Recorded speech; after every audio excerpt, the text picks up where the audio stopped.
Bismillahirrahmanirrahim. Assalamualaikum warahmatullahi wabarakatuh. Alhamdulillah nahmaduhu wa nasta'inuhu wa nastaghfiruh wa na'udzu billahi min syururi anfusina wa min sayyiati a'malina. Man yahdihillahu fala mudhillalah wa man yudlilhu fala hadiyalah. Wa nashhadu an la ilaha illallah wahdahu la syarikalah wa nashhadu anna Muhammadan abduhu wa rasuluh. Rabbi shrah li sadri wa yassir li amri wahlul 'uqdatam min lisani yafqahu qawli. Amma ba'd. Alhamdulillah.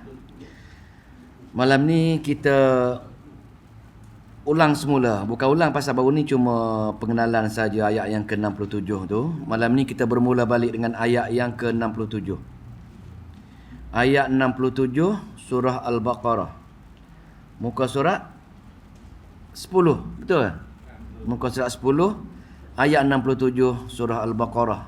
InsyaAllah kita baca, semoga Allah memberi kefahaman dan memberi istiqamah untuk kita beramal dengan ayat-ayat Allah Subhanahu wa taala, insyaAllah. A'udzu billahi minasy syaithanir rajim.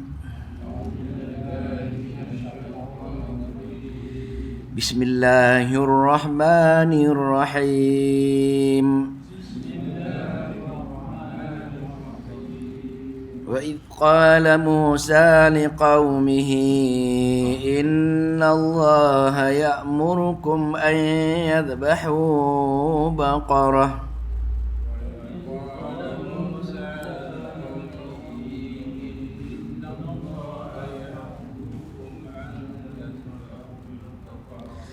قَالُوا أَتَتَّخِذُنَا هُزُوًا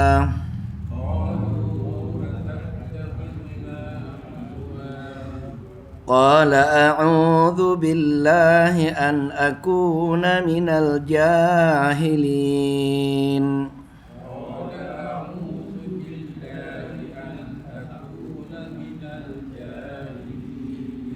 قالوا ادع لنا ربك يبين لنا ما هي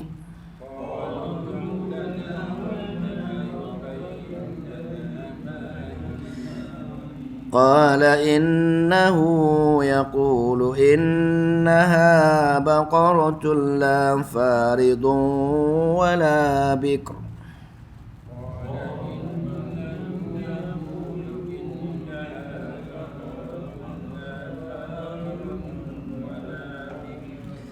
عوان بين ذلك فافعلوا ما تؤمرون.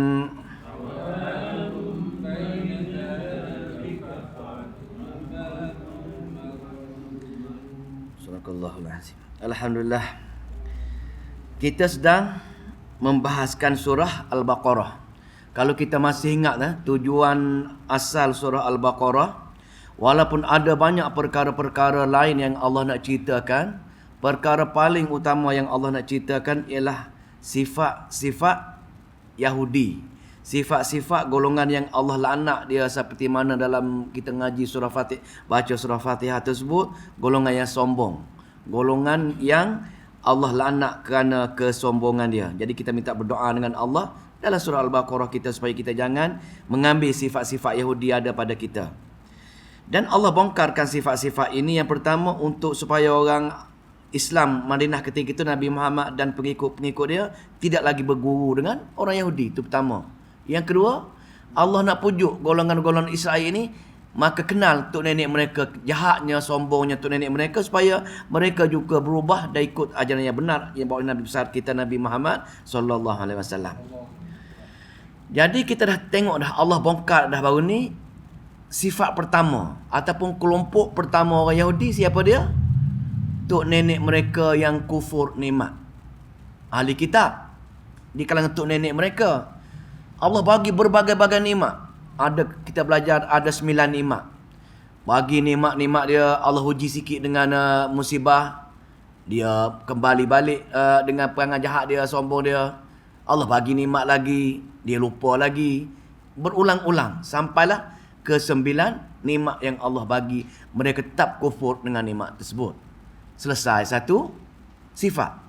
Jadi ibrah untuk kita. Kalau nikmat kita yang tak terkira yang Allah dah bagi dengan kita ini, cek diri kita masing-masing, amat-amat besar nikmat kita. Kenapa kita masih lagi tidak menambahkan ketaatan kepada Allah Subhanahu Wa Taala, tidak menyegerakan ketaatan kepada Allah Subhanahu Wa Taala, berusaha mencari ajaran-ajaran benar dan tinggal segala ajaran-ajaran yang tidak yang diajar oleh Nabi kita, Nabi Muhammad sallallahu alaihi wasallam. Itu pertama. Kelompok yang kedua ataupun jenis Yahudi yang kedua yang kita sedang belajar dah kita tengok dah minggu lepas separuh, iaitu sifat buruk tok nenek Yahudi. Buruknya sifat tok nenek dia. Allah kelompokkan ada beberapa sifat-sifat tersebut supaya anak cucu mereka tahu, oh jahatnya tok nenek aku, maka aku tinggal. Itu pertama. Untuk kita pula, oh jahatnya, kalau kita ada tok nenek juga, kalau tok nenek kita buat perangai menyalahi ataupun tidak mengikuti seperti mana yang Quran ceritakan, kita cuba beralih daripada perkara-perkara kebenaran. Itu tujuan dia. Maka keburukan tok nenek Yahudi kelompok yang kedua ini ialah yang pertama, mereka suka membuat helah. Kita belajar minggu lepas. Mereka suka membuat helah. Untuk menghalalkan cara, mereka akan cuba cari untuk membolehkan cara tersebut. Kalau mereka pergi jumpa dengan Ustaz A kata tak boleh kamu buat amalan-amalan sekian-sekian. Dia cari ustaz-ustaz lain. Yang ustaz lain boleh sokong perangai dia. Jumpa, okay, inilah betul ustaz dia kata. Pasal apa? Pasal amalan dia sama dengan ustaz tadi ceritakan. Maka begitu juga dengan kelompok Yahudi yang pertama, dia cuba menghalalkan cara. Allah kata hari Sabtu tak boleh kamu berniaga, tak boleh bekerja. Dalam masa sama dia buat helah. Dia bekerja, dia masuk kerja hari Sabtu, ditutup pada hari Sabtu tersebut juga. Dia tak bekerja tak, ditutup saja hari Ahad baru dia ambil. Tengok dia kata, aku cuma tak bekerja hari Sabtu, aku bekerja hari Ahad. Maka dia cuba nak menghalalkan apa syariat yang Allah turun untuk mengharamkan. Itu golongan yang pertama, golongan Yahudi yang kita belajar baru ni. Begitu juga dengan kita, ibrah kita.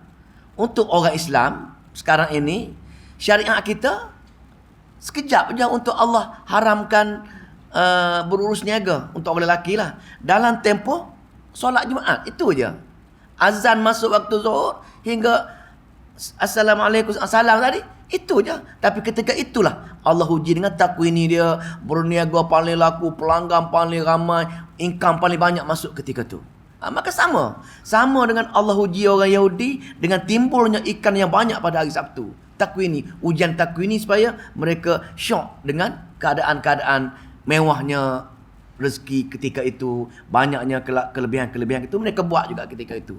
Maka berbagai-bagai alasan. Maka kena jaga kita. Janganlah pergi support orang berniaga, pergi makan cendol ke, pergi makan sup kedah ke ketika orang sedang baca ketubah. Kena jaga. Bas sedap. Sup utara sedap sangat sup utara ni. Mana suka sangat kita dengan makan itu. Tapi kalau sudah semayang tu, bekerja lah, tak apa dah. Kena jaga-jaga. Tapi kita termasuk golongan mana ni? Itu helah yang kita belajar dah. Yang helah tu dua cara. Helah yang kita menghalalkan, yang kedua helah kita berpaling lah. Bila berpaling, maka bila Allah uji kita dengan sakit contohnya, kita insaf. Oh, ya Allah, aku lepas aku sakit ni, aku nak insaf dah, aku nak pergi Jumaat dah, aku nak mengaji Quran, bertadabbur dah, aku nak buat sunnah dah. Janji. Sembuh 3 bulan, lari balik. Itu berpaling. Sebagaimana orang Yahudi bila Allah ugut, terima kitab ini, kami tak nak. Okey, aku angkat dengan gunung, nak tak nak? Tengok gunung atas kepala dia, kami nak dah. Allah turun gunung balik, lupa balik. Itulah berpaling. Jadi dah belajar 2 ciri ni, kita tengok dah minggu lepas. Iaitu berhelah, sama ada berpaling ataupun menghalalkan cara ini. Ini merupakan 2 tok nenek orang Yahudi zaman dahulu yang kita perlu jauh. Takut-takut sifat tersebut ada pada kita. Pasal kita syok dengan dunia dah. Mencari bagaimana cara nak menghalalkan riba sebagai contoh. Tak apa. Kita buatlah berbagai-bagai alasan untuk buat pinjaman bank ke, buat apa-apa sajalah yang berkaitan dengan syariat pengharaman riba tersebut. Sama tu, untuk menghalalkan cara. Okey, masuk yang ketiga. Yang ketiga ataupun yang setengah tu dia, yang pertama tadi satu, kalau tu yang ketiga lah berpaling dan buat helah. Yang ketiga ialah orang yang banyak bertanya. banyak bertanya. Banyak bertanya ini termasuk salah satu sifat yang dibenci Allah. Banyak bertanya untuk tak nak buat, bukan banyak bertanya untuk menambah ilmu.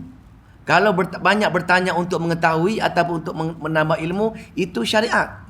Itu sunnah. Nah, tapi kalau banyak bertanya tak nak buat, kita sengaja menyempitkan benda ni, maka itu merupakan larangan Allah Subhanahu Wa Taala. Salah satu perkara-perkara daripada 3 perkara yang Allah benci. Orang yang bercakap sia-sia, orang yang bercakap sia-sia, orang yang banyak bertanya untuk menggagalkan perbuatan tersebut, dan yang 3, orang yang membazir harta. Ada hadis, ada 3 perkara yang Allah amat-amat benci. Bercakap sia-sia. Apa sia-sia? Maknanya bercakap tak ada hasil. Dunia pun tak ada hasil. Akhirat jauh sekali. Itu dipanggil sia-sia. Lepas tu berlakunya pembaziran. Tak buat bazir yang belanja yang ke arah yang tak ada guna tu. Dan yang 3, orang yang suka banyak bertanya, tapi bertanya tadi untuk tidak melaksanakan. Dia saja tanya nak tahu, saja tanya nak menjatuhkan guru ke, dia saja tanya nak tak nak buat ke, berbagai-bagai kaedah. Banyak bertanya. Ini ciri-ciri orang Yahudi yang kita nak belajar malam ini. Tengok wa iz qala Musa liqaumihi, dan berkatalah Musa kepada kaumnya, innallaha ya'murukum an tadhbahu baqarah, maka sesungguhnya Allah telah menyuruh aku supaya kamu menyembelih lembu betina. Ini tengok dah, kita ringkas sikit. Maka bila dia kata macam itu, kenapa Allah suruh menyembelih lembu betina? Banyak tafsir mengatakan pasal orang Yahudi ini suka mengambil berkat dengan lembu. Dengan lembu mereka cukup jaga. Maknanya agama orang Yahudi sebelum ini, ketika selepas Nabi Yusuf perintah Mesir tersebut, golongan-golongan tu telah dibisikkan oleh syaitan memuliakan lembu. Pasal lembu ni digunakan untuk bekerja, lembu digunakan untuk mengambil air diorang, membajak berbagai. Itu kegunaan lembu. Bahkan Hindu pun sama. Banyak manusia dunia yang mengatakan lembu ini ada suatu luar biasa. Dia lembu. Tapi kalau kita pun meletak juga berkat dengan binatang-binatang lain, sama. Nak ceritanya, lembu bagi mereka. Tapi kalau orang lain mengatakan bela sesuatu ada keberkatan, sama. Mana kita telah menyembah binatang peliharaan kita tersebut. Bela burung, bela burung cendrawasih sebagai contoh. Bela mana tu? Kalau benda mati, bungkulan kain kuning. Benda-benda yang kita bela binatang tersebut, kita rasa ada keberkatan binatang tersebut. Kalau kita bela binatang atas dasar kita nak kesian dengan dia sebagai bahan peliharaan kita, nampak cantik, itulah cerita. Yang kita maksudnya, kita bela suatu benda, hasil dengan binatang tersebut, rezeki kita murah, orang suka dengan kita, boleh masuk syurga dengan sebab rezeki. Berbagai-bagai kita reka sendiri. Itu sama juga dengan perkara-perkara yang ni. Bukan binatang saja, ada azimat, ada keris, ada cincin, semua sekali benda sama. Jadi orang Yahudi ini merasakan lembu tadi ada keberkatan kat lembu tadi, maka dia suruh, Allah perintahkan suruh sembelih. Kenapa suruh sembelih? Pasal untuk menghilangkan rasa hormat dengan lembu tersebut. Kalau tidak, dia sayang, takkan dia sembelih benda yang dia rasa dia mulia lembu tersebut. Mereka berkata, qalu atattakhizuna huzwa. Wahai Musa, dia kata, pelik kamu ini seolah nak mengejek-ngejek kami. Dah tahu dah kami muliakan lembu ini, kami sayang dengan lembu ini menghasilkan banyak rezeki dengan kamu, tiba-tiba kamu suruh sembelih. Dia kata macam tu. Dia rasa pelik, orang nak menghina dia. Kononnya macam itulah. Maka kata Nabi Musa, qala a'udzu billahi an akuna minal jahilin. Aku berlindung dengan Allah dengan membuat perkara-perkara minta kamu menyembelih lembu tersebut daripada sesuatu yang menjadi salah satu golongan yang jahilun, golongan yang jahil. Apa dia jahil? Jahil ini ialah kita buat sesuatu tanpa ilmu. Itu jahil. Sebab tu kita panggil kaum jahiliah. Kenapa dia panggil jahiliah? Jahiliah kan dia buat sesuatu penghidupan dia, amalan dia tidak berdasarkan ilmu daripada kitab. Jadi jahil pun sama. Kalau kita buat benda-benda, amalan ke, akidah ke, kehidupan seharian ke, tak ada ilmu, maka itu di kalangan perbuatan orang-orang yang jahil. Itu beza.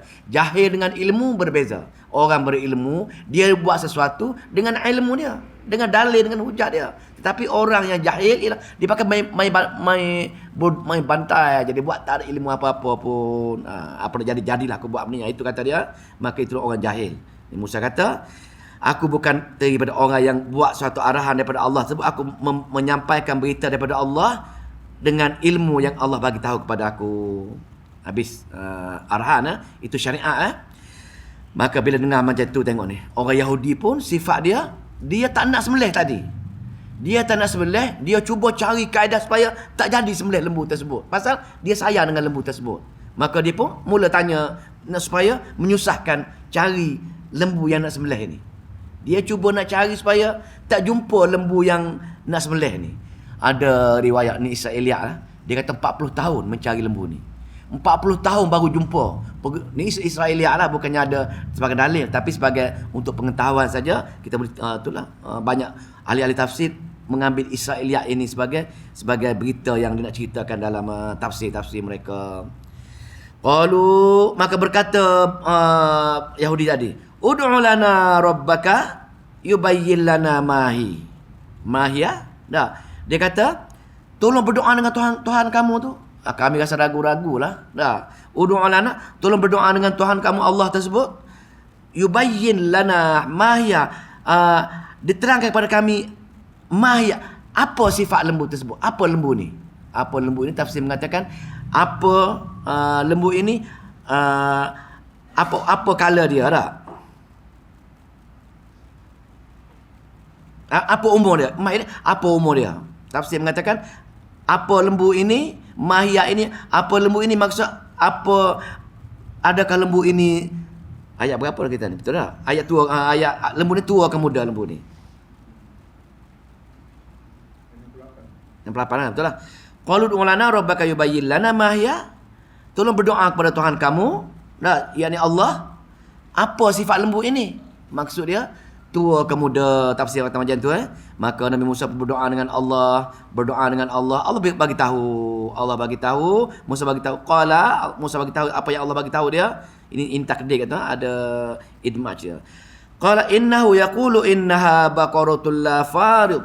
Lembu tersebut ialah farid, tidak terlalu tua.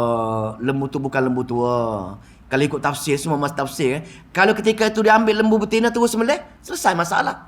Melaksanakan syariat. Tapi pasal dia tak nak, dia tanya lagi supaya tak jadi sembelih lembu tersebut. Allah kata, innaha baqaratul la farid wala bikrun. Maknanya lembu itu tidak terlalu tua dan tidak terlalu muda. Pertengahan. Awanum baina dzalik. Maka tengah-tengah antara tua dengan muda tersebut. Maknanya lembu itu pertengahan umur.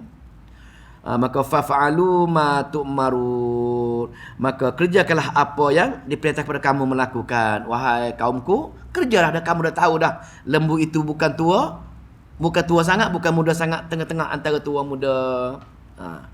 Dia tanya lagi, pasal dia malah buat. Qalu ud'u lana rabbaka yubayyin lana ma launuha. Tanya lagi wahai Musa, Tuhan kamu tanya lagi. Tanya apa? Apa warna lembu ni? Lembu ni banyak, warna apa Tuhan nak ni? Dia cuba nak menggagalkan untuk jumpa lembu yang mereka nak sembelih ni. Arahan sembelih. Maka Musa berdoa kepada Allah. Tu dia punya takdir kat situ. Maka Allah jawab, bagi tahu Musa jawab pada kaum dia.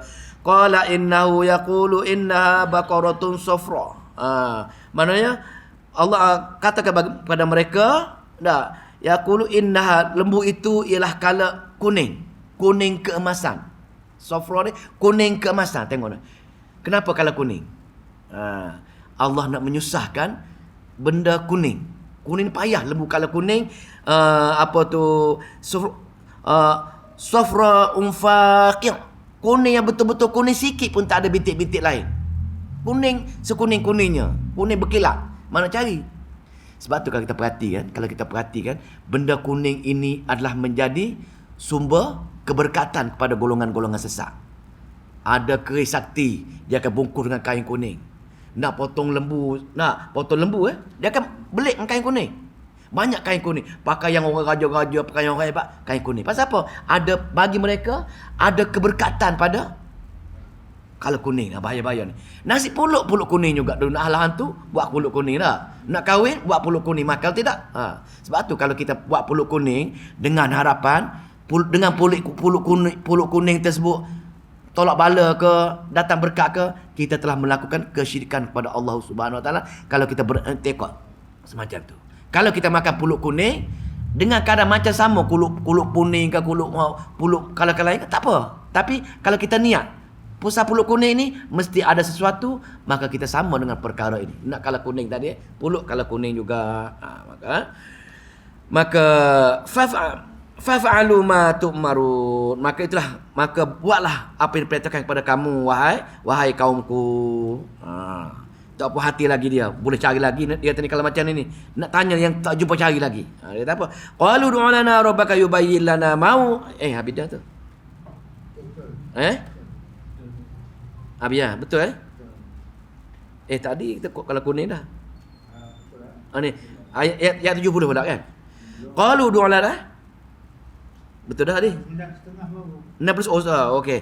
Faqih launaha tasurrun nazirin. Maka warna kuning ini sebenarnya warna yang amat-amat disukai oleh orang-orang yang melihatnya. Tengok warna kuning, tenang saja. Itu maksud warna kuning Maka kita janganlah. Jangan suka pakai warna kuning dengan mengharapkan warna kuning itu ada sesuatu kelebihan pada kita. Kalau kuning ni sama dengan ayat Quran tak patut. Orang makan ayam, kalau Cina dia beli ayam kampung dia nak cek kaki kuning ayam kuning pasal lembut dia kata. Nampak dah? Pasal sini ayat ni launuha tasurrun nazirin. Orang lihat kalau kuning ini menarik. Lepas tu kita tengok lembu kuning ke, cantik cantik. Tak puas hati lagi. Takut-takut ada benda tersebut, dia cuba cari nak payah lagi. Qalu du'a lana rabbaka yubayyin lana ma hi. Pohonlah kepada Tuhan kami supaya apa dia? Tanya lagi, ma hi. Kaedah macam mana lembu yang kalau kuning, macam mana lagi lembu yang kamu nak sifat dia? Maka doa lagi. Maka Allah cakap lagi, innal baqara tasyabaha alaina. Lembu yang kuning tersebut, kenapa lembu itu susah pada kami dah? Kerana lembu innal baqara tasyabaha alaina, lembu yang kamu cerita tadi menjadi susah kami nak cari dia. Wa inna min lepas tu bila kata macam tu, kalau kamu cerita sifat yang satu lagi, wa inna, dia mula cakap wa inna insyaallahu lamuhtadun. Sebut insya-Allah. Dengan sebab kamu cerita, kalau kamu jelaskan lagi skop dia, betul-betul yang kami faham kena lembu tersebut, insya-Allah. Dia sebut insya-Allah. Insyaallahu lamuhtadun. Maka insya-Allah kami akan petunjuk untuk mencari dan menyembelih lembu tersebut. Pasal dia lafaz insya-Allah, Allah permudahkan dia jumpa lembu tersebut. Itulah perkataan insya-Allah. Nabi kita ditegur kan? Kerana surah Al-Kahfi kerana tidak mengucapkan insya-Allah. Maka kita apa dia? Bila kita ucap insya-Allah, orang yang akan tuduh kita tak nak dah tu. Pasal kita bila kita berjanji dengan orang, insya-Allah, kita mana pergi tu. Kalau kita nak pergi, confirm aku pergi, confirm terbalik. Sepatutnya kalau nak pergi kita ucap insya-Allah. Tapi kita terbalikkan tu. Menyebabkan masyarakat tak percaya dengan insya-Allah yang kita lafazkan. Insya-Allah yang kita lafazkan untuk mengelakkan kita pergi sebenarnya. Tak betul Maka kita kena ubah sekarang ni. Nak pergi itu betul-betul ucap insya-Allah, barulah Allah permudahkan urusan kita. Bila ucap insya-Allah tersebut, maka Allah pun permudahlah sekali. Qala innahu yaqulu innaha baqarah. Maka Nabi Musa menjawab bahawa Allah berfirman, sebenarnya lembu yang dia kira itu ialah lembu betina. La dhalulun tuthirul arda, yang tidak pernah digunakan untuk bekerja atas muka bumi, tak pernah digunakan untuk membajak sawah. Tengok ni.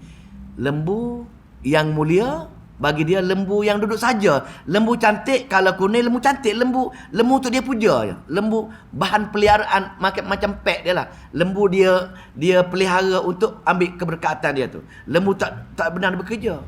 Orang Arab Saudi pun kalau binatang-binatang dia yang banyak jasa kan, tak boleh makan, dia ambil berkat dengan tu. Dia bagi nama-nama lembu tadi yang bebas. Dia berjalan di kota Mekah, di mana pergi, lembu ke unta ke, yang banyak jasa dengan tuan dia menjadi itu hak Allah. Tak boleh orang kacau. Sama, dia hormat dengan binatang ini. Maka lembu yang Allah cerita, yang Nabi cerita ini ialah lembu yang tak pernah digunakan untuk membajak sawah, wala taskil arsh, dan juga tidak digunakan untuk menyiram apa pekerjaan nak siram air ke. Itu lembu tu. Lembu jagaan. Lepas tu musallamatun. Musallamatun ini lembu yang sejahtera selamat. Musallamah ni selamat sejahtera, lembu yang tak ada cacat cela, lembu yang sempurna. La syiyata fiha, dan lembu yang tidak ada sebarang kecacatan padanya lembu-lembu tersebut. Tidak ada sebarang warna yang campur daripada kuning tersebut. Maka qalu al-ana ji'ta bil haqq, maka itulah sebenarnya yang mereka carikan. Mereka sekarang barulah engkau dapat menerangkan sifat-sifat yang sebenar. Al-ana ji'ta bil haqq, sekarang itulah sifat-sifat sebenarnya. Fadzabahuha, maka boleh menyembelih, wa ma kadu yaf'alu, untuk mereka hampir-hampir dah tak berjaya menyembelih lembu tersebut, tapi dengan mengucapkan insya-Allah, Allah telah memudahkan urusan jumpa lembu tersebut. Kata ahli tafsir mengatakan, itu Yahudi mengatakan, dia kata selama 40 tahun baru jumpa lembu ini, maka sembelih lembu. Bismillah. Maka selesailah satu cerita. Selesai satu cerita, Allah nak mengharamkan, Allah nak menghalalkan apa yang mereka haramkan. Betul, kalau kita berpantang dengan sesuatu yang kita mengatakan ada keberkatan perkara gaib, kita kena hilang pantang tersebut. Kalau saya tak boleh makanlah rebung, kalau saya makan rebung menjadi gatal kerana keturunan saya tak boleh makan rebung. Saya tak boleh makan ikan tapah, pasal keturunan kata kalau saya makan ikan tapah ada satu penyakit akan menimpa keluarga saya. Mana sama? Mana bila ada pantang larang macam ini, nak ibrah kita sini kena buat, terus makan. Kalau tidak, kita haramkan apa yang Allah halalkan. Jadi di sini pun bila dia nak hilangkan perasaan bergantungan dengan lembu tersebut, maka Allah suruh sembelih lembu tersebut supaya hilang kepercayaan kepada lembu tersebut. Mana ibrah tu kita, apa-apa yang kita rasa ada boleh beri keberkatan kepada kita, kita kena buang. Pasal Allah tak nyatakan, kita saja pandai-pandai menyatakan dengan ada sekian rumah kita ada keberkatan sekian-sekian. Maka kita kena buang segala pantang larang, segala tu kita kena buang jauh-jauh, pasal itu merupakan bibit-bibit kesyirikan kepada diri kita. InsyaAllah boleh jelas habis satu bab golongan tok nenek mereka. Sifat buruk mereka ialah suka bertanya untuk tidak melaksanakannya. Maka wahai anak cucu, wahai Bani Israel Madinah sekarang ni, kamu tengok tok nenek kamu suka bertanya untuk tidak melakukan perkara ni, maka kamu jangan banyak bertanya untuk menggagalkan sesuatu arahan Allah nak laksanakan ini. Kita pun macam tu juga. Kalau banyak bertanya untuk ilmu, tidak ada masalah apa. Habis ayat 72. 72 cerita baru pula. Cerita baru iaitu sifat keburukan Yahudi yang keempat ialah apa dia? Ialah orang yang buat propaganda, balai batu sembunyi tangan. Peribahasalah tu, ataupun membuat fitnah. Buat jahat, tuduh orang lain. Itu maksud dia. Kita nak lagakan, suka melaga-lagakan orang lain. Pergi jumpa dengan A, dia kata B kata kamu sekian-sekian. Pergi jumpa C pula, A kata kamu sekian. Dilagakan di antara dua belah pihak. Maka itulah sifat Yahudi. Maka nak tengok sifat Yahudi yang ambil peluang nak melaga-lagakan orang lain, nak menyembunyikan diri dia. Kerana apa? Kerana adanya kepentingan dunia. Ceritanya begini, ceritanya pun Israeliat juga, cerita banyak riwayat Israeliat juga. Dia mengatakan ada seorang tua, orang kaya. Dia ada anak saudara. Dia berbagai-bagai. Ada tafsir Jalalain, dia katakan dua orang anak saudara. Bapa tak ada lah. Kalau tafsir Nasafi, dia kata ada seorang anak saudara dia. Nah ceritanya, harta orang kaya ni akan menjadi jatuh kepada anak saudara ni. Tak kisahlah seorang ke, dua orang ke, tiga orang ke.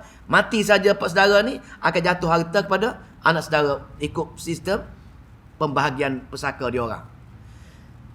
Jadi dia nakah ke cerita, anak saudara ni tak sabar. Pasal dia susah kalau ikut Israel tadi, dia susah sangat. Jadi cara mana dia nak ambil harta cepat? Dia pergi bunuh pak saudara dia ni. Bila pergi bunuh di kampung A, dibunuh di kampung Pajarah ini, dia pergi buang di mayat dia di kampung Kubur Gajah. Dan tuduh orang kampung Kubur Gajah bunuh pak saudara dia ni. Dia buat cerita lah. Oh, mana pak saudara aku orang Kubur Gajah bunuh, jahat. Maka orang Pajarah bela dia pula. Maknanya dia mewujudkan suasana tegang di antara dua kampung ni. Dua kampung supaya wujud permusuhan. Kesan dia yang bunuh nak ambil harta dunia dengan cepat, dia lagakan dua kampung masyarakat. Maka hampir bergaduh, hampir berlaku peperangan di antara dua kampung tersebut. Maka mereka bawa kisah ini jumpa dengan Nabi Allah Musa. Nak tengok dia punya mukjizat Nabi lah. Di sini ada dua tafsir. Kisah ni ada dua tafsir ni.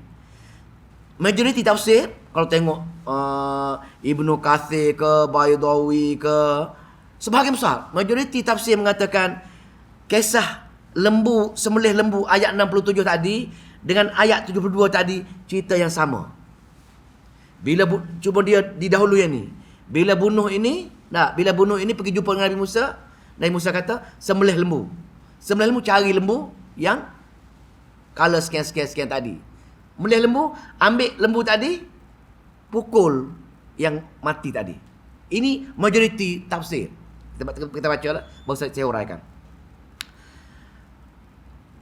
Wa idh qultum nafsan faddaratum, ingatlah ketika kamu membunuh seorang manusia. Ini bab keburukan tok nenek Yahudi yang keempat. Itu burukan dia. Faddaratum fiha, kamu tuduh di antara kampung tu bunuh saudara kamu, dan kamu bunuh dia. Wallahu mukhrijum ma kuntum taktumun, padahal Allah akan melahirkan makhrijum ma kuntum taktumun, apa yang kamu sembunyikan ini Allah akan bongkarkan balik, pasal Allah tahu benda yang gaib. Maka masuk cerita dia lah. Maka Musa panggil, bawa mayat semua. Bawa mayat tersebut, kita berkumpul. Kita bermesyuarat di antara kampung A, kampung B tadi. Siapa yang bunuhnya? Maka di sini Allah keluarkan mukjizat dia. Bukan Nabi Allah Musa. Dia kata apa? Faqul nabribu bi ba'dihha, maka firman dia, pukullah si mati. Faqulna idribuhu bi ba'dihha. Pukul idribu tadi, mayat tadi, bi ba'dihha, dengan sebahagian anggota. Itu tafsir dia. Pukul mayat tadi dengan sebahagian anggota. Jadi kalau ke ini, sebahagian besar ahli tafsir mungkin sampai ke 90% mengatakan lembu tadi, bi ba'dihha tadi, ambil lembu tadi, sebahagian lembu, kaki lembu ke, ekor lembu ke, pukul mayat. Itu maksud bi ba'dihha. Idribuhu bi ba'dihha. Pukul mayat dengan sebahagian anggota lembu tadi. Ini diceritakan oleh semua ahli tafsir. Kerana apa? Kerana dia mengatakan ayat 67 hingga 72 ini berkait rapat sangat, dia bersambung. Tetapi kalau mengikut tafsir sebahagian kecil, ambil contoh yang Maulana Hadis sering ceritakan ialah An-Nasafi. An-Nasafi mengatakan bukan macam itu. Pasal dia kata kalau ikut Israiliyat, mustahil mayat yang dah mati 40 tahun tersebut, tunggu lagi lembu tadi disembelih. Dah repuk, dah hancur dah mayat. Kenapa nak cari lagi lembu tersebut? Jarak masa terlalu lama. Pertama, hujah An-Nasa'i yang pertama. An-Nasa'i ke, Abdul Rashid Redha ke, banyak tokoh-tokoh tafsir lain, walaupun minoriti, tapi dia katakan ini cerita yang berasingan. Walau bagaimanapun, kita kena terima. Tapi cuma kita tak boleh mengatakan hak kumpulan A betul, hak kumpulan B tak betul. Tak boleh. Pasal bila ahli tafsir buat, kita kena iktiraf semua ahli-ahli tafsir. Tak boleh mengatakan, kita kata walaupun majoriti tafsir mengatakan ini cerita yang sama, lembu dengan bunuh pak saudara cerita yang sama, dia kata kami saja yang betul. Tak boleh. Begitu juga yang dengan mengatakan golongan An-Nasafi, tafsir An-Nasafi ini mengatakan, kami mengatakan cerita yang berasingan pun tak boleh kata betul juga. Pasal semua ini ialah apa dia? Riwayat Yahudi punya cerita, Israeliat punya cerita. Tak ada sebagai dalil daripada Nabi mengatakan cerita ni cerita yang sama. Jadi kita kena cerita anggapkan perkara ni dua-dua betul. Ikut kita lah nak ambil hujah yang mana. Tapi bila kita pegang kepada Maulana Husin Alwani, mana guru Maulana Hadi ini, dia berpegang kepada kenapa dia mengatakan ini kisahnya berasingan. Sebagaimana tafsir An-Nasafi, dia kata kerana kalau kita mengatakan mengambil lembu, memukul badan manusia, seolah-olah kita telah meletakkan keberkatan kepada lembu tadi. Sedangkan Tuhan suruh sembelih lembu untuk menghilangkan rasa lembu tadi ada satu kelebihan. Tujuan nak hilangkan kelebihan. Tiba-tiba kita mewujudkan balik kelebihan dia. Maka ini dari segi akidah kita tak tercapai matlamat dia. Maka bagi saya, bagi kita yang mengaji perkara ini, dua-dua betul. Cuma kalau kita untuk menambahkan akidah, menambahkan perkara-perkara untuk mentauhidkan Allah Subhanahu Wa Taala, untuk menjauhkan kesyirikan kepada Allah Subhanahu Wa Taala, mana kita kena berpegang kepada perkara-perkara cerita dia berasingan. Walaupun dia bersambung, tapi maknanya bila Nabi Musa bawa dua-dua saksi tadi, bawa sini, ambil mana-mana anggota mayat tadi yang baru mati tadi, yang kena bunuh tadi, tangan dia ke tangan yang boleh bergerak tak, tangan dia ke pukul mana-mana anggota, ambil tangan ke pukul bahu ke, maka ketika itu bangun si mayat tadi. Haza qatalani, dia kata, sekarang awaklah yang bunuh aku. Ditunjuk pada si anak saudara dia ni, rebah balik, mati balik, mukjizat je. Maka di situlah Allah ceritanya mati balik dia. Maka tahulah bahasanya si anak saudara dia yang bunuh pak saudara dia, bila Allah bagi mukjizat kepada Nabi Musa dengan mengambil sebahagian, kalau kita pegang kepada hujah yang kedua ini, mengambil sebagai anggota memukul anggota yang lain, maka bangunlah mayat tadi memberitahu anak saudara dia yang bunuh dia. Boleh kan? Dua-dua jangan bergaduh lah bab ni lah. Ada setengah bergaduh ni. Oh, tak betul lah tafsir macam tu. Aku punya tafsir yang betul, itu sebagai lembu. Tafsir ni pun dia cerita lembu juga. Mana-mana Hamka ke, semua cerita bab lembu. Walau bagaimana kalau tengok Ibnu Katsir kata ini walaupun dia pegang kepada sebahagian lembu, tapi inilah Israeliat punya cerita. Bila Israeliat punya cerita, kita boleh tak boleh berhujah, ambil sebagai untuk pengetahuan kita saja. Tapi bila kita nak tengok dari segi akidah, dari segi ketauhidan, kita kena meyakini bahawasanya kalau kita bergantung harap dengan tadi, maka seolah-olah tidak hilang tujuan untuk menghilangkan keberkatan kepada binatang ataupun sebarang pujaan kita. Tujuan nak hilangkan kepercayaan tadi, tiba-tiba kita ungkitkan balik, maka tak akan hilang. Jadi untuk menyelamatkan perkara itu, kita pegang pada yang kedua tadi, tanpa mengatakan yang pertama, golongan yang pertama tak betul lah. Kita mewujudkan suasana harmoni di antara sunnah dan di antara benda yang khilaf di antara ahli tafsir, sebagaimana nasu harmoninya pandangan di antara fiqh mazhab. Jangan mengatakan Imam Ahmad tak betul, itu tak betul, aku saja betul. Tak boleh, pasal dia sama-sama ahli fiqh dah, sama-sama mujtahid. Maka kita kena memperbetulkan sama-sama sunnah perkara-perkara itu. Jangan menyempitkan. Kita kena mengharmonikan benda-benda yang ada dalil dan bukti. Kadzalika, demikianlah. Maka tanda kenapa hikmah dia, Allah kata, begitulah aku bagi mukjizat kepada Nabi Musa ini dengan cara menghidupkan orang mati. Kadzalika, begitulah amat mudah sekali aku menghidup orang mati. Kadzalika yuhyillahul mauta wa yuriikum ayatihi la'allakum ta'qilun. Sebagai tanda-tanda menghidupkan orang yang mati, dan sebagitulah juga bagaimana kamu semua wahai manusia akan dibangkitkan balik di hari akhirat nanti. Itulah cerita dia. Maka dah habis cerita macam itu, jelas lah. Saya buat kesimpulan sekali lagi sebelum saya pergi penutup dia. Ada 3 ataupun 4 keburukan Yahudi jenis yang kedua. Yang pertama, suka berpaling. Bila diuji sikit, dapat nikmat, janji nak buat, dapat nikmat, lupa balik. Sama. Yang kedua, apa dia? Yang kedua, suka berpaling. Ayat awal cerita awal tadi, banyak helah. Banyak helah nak menghalalkan cara buat jahat pun tak apa, ada sekian. Banyak helah. Suka membuat helah untuk menghalalkan cara. Yang kedua. Yang ketiga, apa dia? Banyak bertanya untuk menggagalkan kerja amalan. Yang keempat ialah yang baru tersebut ni apa dah? Yang baru cerita ni.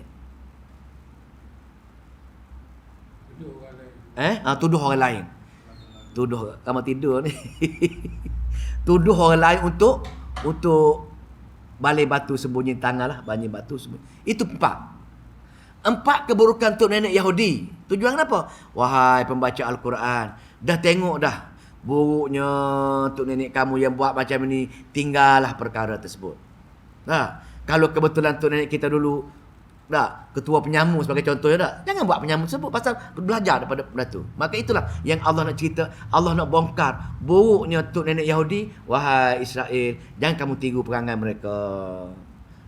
Maknanya Allah nak tunjukkan keburukan tu. Allah nak bongkarkan mana masyarakat Yahudi yang orang Arab puja sangat, orang bagus, berilmu tinggi, ahli kitab, kaya segala-galanya. Tok nenek mereka ini amat buruk sebenarnya, pasal ada 4 sifat, 4 perangai dia. Ayat terakhir hari ni, ayat terakhir malam ni.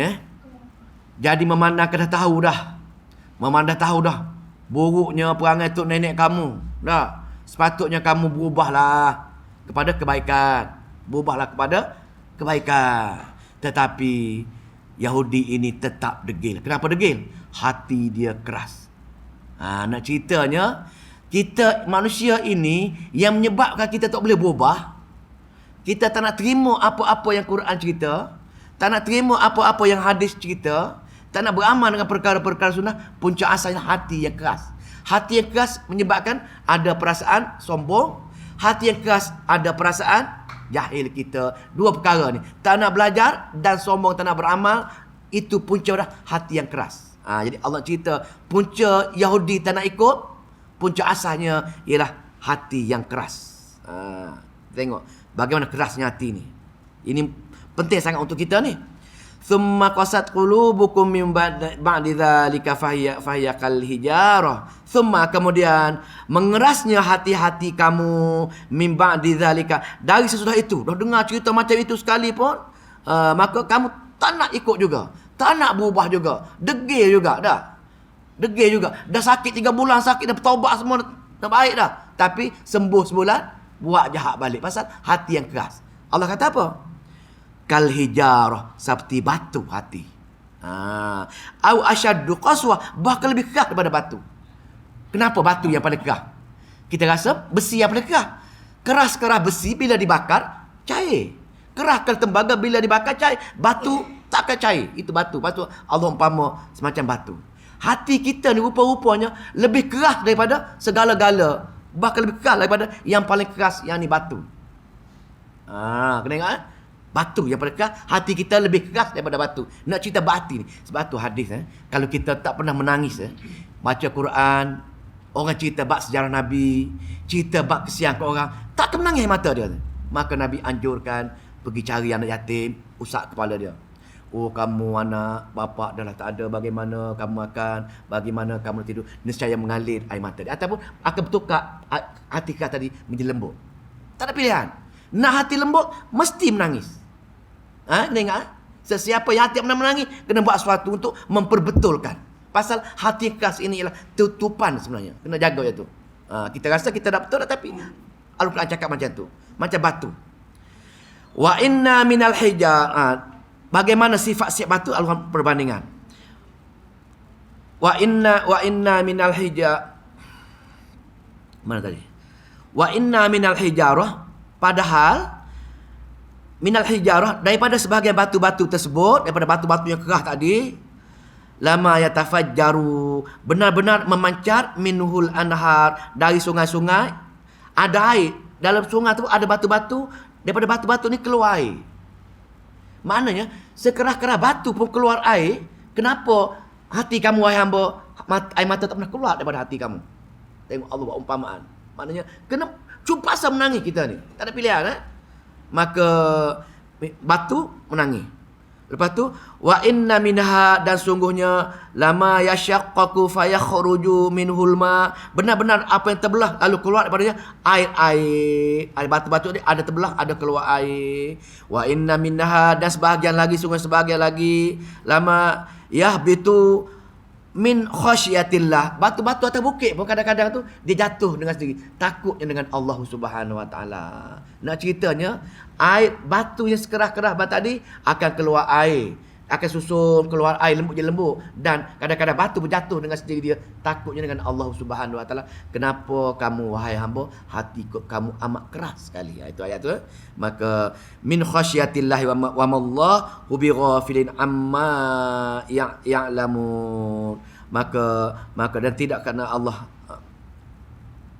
maka sebenarnya Allah, bila hati kamu keras sangat, tidak nak berubah perkara-perkara ini, maka Allah tidak sekali-kali lalai dalam apa yang kamu kerjakan selama ini. Kamu tak pernah insaf, kamu tak pernah takut, kamu tak pernah bila bermunajat dengan Allah pun kamu macam tu saja. Maka Allah amat mengetahui apa jadi pada amalan-amalan kamu sebenarnya. Maka amalan kamu ialah amalan orang-orang yang keras hati. Maka tu hari Nabi tadi kita kena cari, kena cari anak yatim. Menung, kalau tak boleh sekali, 2 kali, 3 kali, 4 kali, kebiasaan kita untuk pegang kepala anak yatim dan ucapkan, ulaskan, sianya kamu, siapa nak jaga kamu, ulas macam tu lama-lama, Allah akan ubah hati kita supaya menjadi lembut, supaya keluar air mata kita ketika itu, dan lain kali akan keluar sepanjang air mata kita bila sebut nama Allah dengan takutnya ancaman Allah. Perkara ini akan menyebabkan hati kita akan lemah longlai.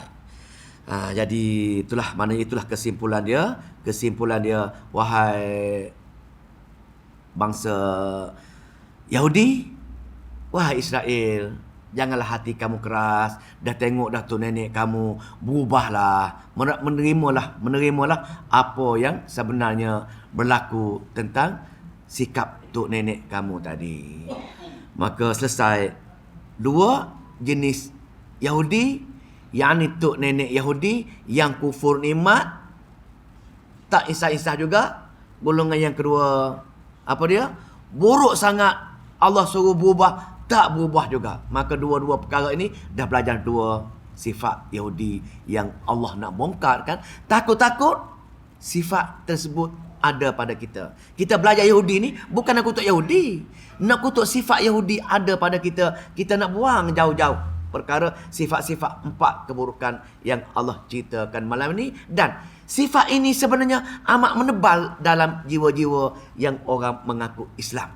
Kita rasa ya tidak ada, tapi kaji balik demi untuk dunia. Kita sanggup buat apa saja untuk keselesaan dunia. Ini pilihan kita. Kita nak suka sangat dengan dunia, sanggup tanpa memikirkan apa berlaku pada akhirat, kerana kita suka dapat habuan dunia. Sebagaimana kisah sanggup bunuh pak saudara demi nak kaya tadi. Sanggup buat pinjaman bank demi untuk buat rumah baru, beli kereta baru.